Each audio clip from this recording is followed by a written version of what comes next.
പ്രിയമുള്ളവരെ, നമസ്കാരം.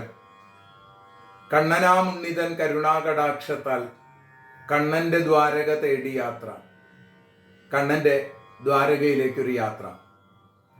ദ്വാപരയുഗത്തിൻ്റെ അവസാനത്തിൽ വസുദേവരും പിന്നീട് വാസുദേവകൃഷ്ണനും ആരാധിച്ച മഹാവിഷ്ണുവിൻ്റെ ചതുർബാഹു വിഗ്രഹം, പാതാളാഞ്ജനശിലയിൽ തീർത്ത ആ വിഗ്രഹമാണ് പിന്നീട് ദേവഗുരുവായ ബൃഹസ്പതിയും വായുവും ചേർന്ന് ഈ മലയാള മണ്ണിൽ പ്രതിഷ്ഠിച്ചത്. അങ്ങനെ ആ പ്രദേശം ഗുരുവായൂർ എന്നറിയപ്പെട്ടു. ഗുരുവായൂരിൽ ആ പാതാളാഞ്ജനശിലയിൽ ഗുരുവായൂരപ്പൻ്റെ മേൽശാന്തി എന്ന രീതിയിൽ പൂജ ചെയ്യാനുള്ള വലിയൊരു ഭാഗ്യം, ആ ഒരു ഭാഗ്യത്തിൻ്റെ പിന്തുടർച്ചയാണ് എൻ്റെ ജീവിതം മുഴുവൻ തന്നെ. ഭക്തവത്സലനായ ഗുരുവായൂരപ്പൻ്റെ തൃപാദങ്ങളിൽ നിന്നും ആ ഭഗവാന്റെ രാജധാനി സുധർമ്മ എന്ന രാജസഭ കൂടി ഉള്ള ദ്വാരക, ആ മോക്ഷ കവാടത്തിലേക്ക് ഒരു യാത്ര ആരംഭിക്കുകയാണ്. ആ ദ്വാരകയിലേക്കുള്ള സത്സംഗയാത്ര, ഈ യാത്രാമധ്യേ പ്രധാനപ്പെട്ട ക്ഷേത്രങ്ങളായ ഭാവ്നഗറിലെ കടലിന് നടുവിലുള്ള നിഷ്കളങ്കേശ്വർ ക്ഷേത്രം, ദ്വാദശ ജ്യോതിർലിംഗങ്ങളിൽ പ്രധാനപ്പെട്ട ജ്യോതിർലിംഗങ്ങളായ സോമനാഥ ക്ഷേത്രം, നാഗേശ്വര ക്ഷേത്രം, ഭഗവാന്റെ പ്രിയപ്പെട്ട ഭക്തൻ ശ്രീദാമ ശ്രീകൃഷ്ണ ഭഗവാനെ കണ്ട വളരെ വിശേഷമായിട്ടുള്ള ഭേഡ് ദ്വാരക, അതിമനോഹരമായ രുക്മിണീ ദേവിയുടെ ക്ഷേത്രം, കൂടാതെ ആത്മീയത മാത്രമല്ല, നമ്മുടെ രാഷ്ട്രത്തിൻ്റെ പിതാവായിരുന്ന മഹാത്മാഗാന്ധിയുടെ ജന്മസ്ഥലമായ പോർബന്ദർ, അഹമ്മദാബാദിലെ അതിമനോഹരമായ അക്ഷർധാം ക്ഷേത്രം തുടങ്ങിയവ ഈ യാത്രയിൽ ഉൾപ്പെടുന്നു. അതോടൊപ്പം തന്നെ ഓരോ ദിവസവും പ്രഭാതത്തിലും പ്രദോഷത്തിലും ഭഗവാന്റെ കഥകൾ പ്രഭാഷണ രൂപത്തിലും നാമസങ്കീർത്തനവുമായിട്ടൊക്കെ നടത്താനാണ് ഉദ്ദേശിക്കുന്നത്. മാസങ്ങൾക്ക് മുമ്പേ ത്രേതായുഗത്തിൻ്റെ അവതാരമായ ശ്രീരാമൻ്റെ അയോധ്യയിലേക്ക് പോകാൻ ഭാഗ്യം സിദ്ധിച്ചു എനിക്കും എന്നോടൊപ്പം നിരവധി പേർക്കും. അതിന് ആ യാത്രയ്ക്ക് നേതൃത്വം കൊടുത്ത നെടുമ്പാശ്ശേരിയിലെ പെൻഡാലീഫ് തന്നെയാണ് ഈ സത്സംഗയാത്രയ്ക്കും നേതൃത്വം നൽകുന്നത്. രാമക്ഷേത്രം കണ്ടു. ഇനി ശ്രീകൃഷ്ണ ക്ഷേത്രമായ ശ്രീകൃഷ്ണ സ്മൃതി ഉണർത്തുന്ന ദ്വാരകയിലേക്ക്. ഈ യാത്ര ആരംഭിക്കുന്നത് മാർച്ച് മാസം 9 രാവിലെയാണ്.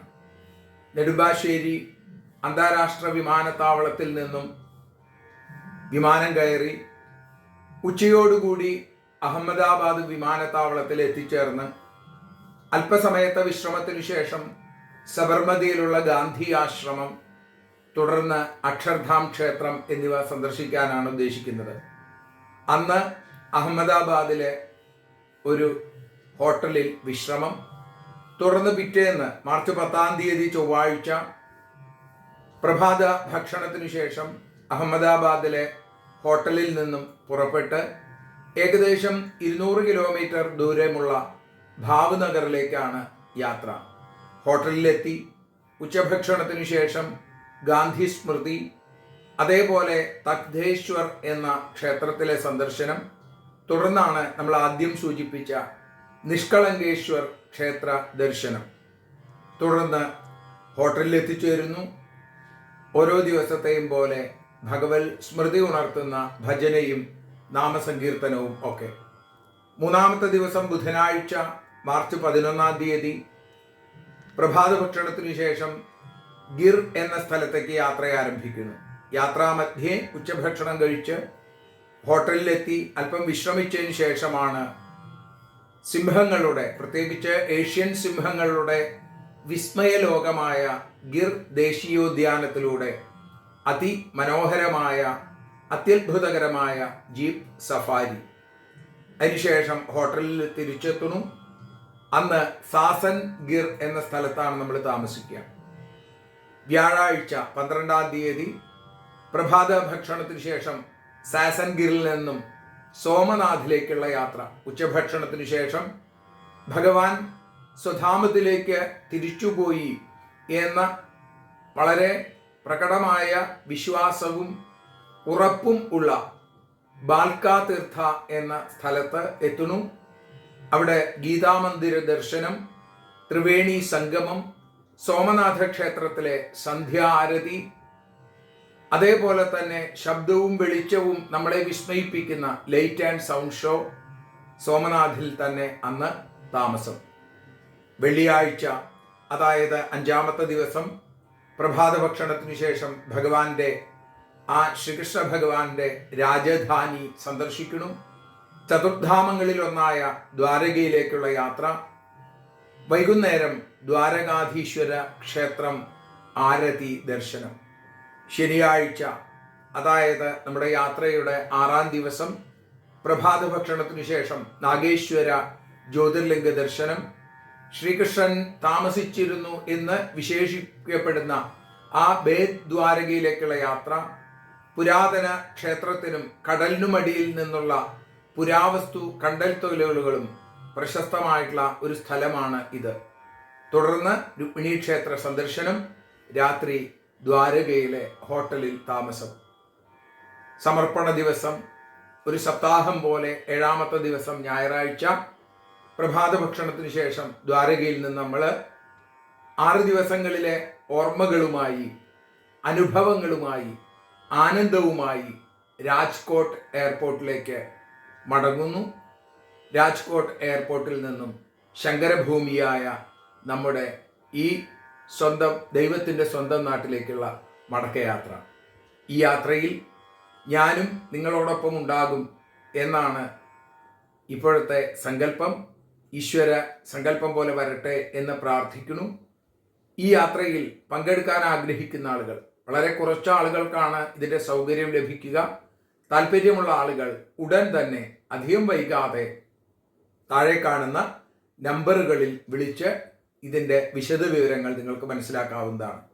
ആരും തന്നെ എന്നെ വിളിക്കേണ്ടതില്ല എന്നുകൂടി അറിയിക്കുന്നു. ഇതിൻ്റെ മുഴുവൻ വിവരങ്ങളും അതിൻ്റെ നടപടിക്രമങ്ങളും കാര്യങ്ങളും ഒക്കെ തന്നെ പെൻഡാലീഫ് എന്ന എൻ്റെ ഒരു സഹോദരൻ തന്നെ, അല്ലെങ്കിൽ എൻ്റെ വളരെ അടുത്ത ഒരു കൂട്ടുകാരനെന്നോ എന്താണ് പറയേണ്ടതെന്നറിയില്ല, അദ്ദേഹമാണ് അതിൻ്റെ പൂർണ്ണമായ ഉത്തരവാദിത്വം നടത്തുന്നത്. ആ 2 നമ്പറുകൾ താഴെ എഴുതി കാണിക്കുന്നുണ്ട്. അതോടൊപ്പം നിങ്ങളുടെ അറിവിലേക്കായി ഞാനിവിടെ പറയാം. 9846084400 എന്ന നമ്പറിലോ 9846082400 എന്ന നമ്പറിലോ ബന്ധപ്പെടുക. നമ്പറുകൾ ഒരിക്കൽ കൂടി: 9846084400, 9846082400. ഈ നമ്പറുകളിൽ വിളിക്കുക. പറ്റുന്ന ആളുകൾക്കൊക്കെ ഇതിൽ പങ്കുചേരാൻ സാധിക്കട്ടെ. ആനന്ദത്തിൻ്റെയും അതിനേക്കാൾ ഉപരി ആത്മീയതയുടെയും ഒരാഘോഷമാക്കി ഈ 7 ദിവസങ്ങളെ മാറ്റാൻ പൊന്നു ഗുരുവായൂരപ്പൻ തന്നെ നമ്മളെ അനുഗ്രഹിക്കട്ടെ എന്ന പ്രാർത്ഥനയോടുകൂടി വാക്കുകളെ ഉപസംഹരിക്കുന്നു. ഹരേ കൃഷ്ണ.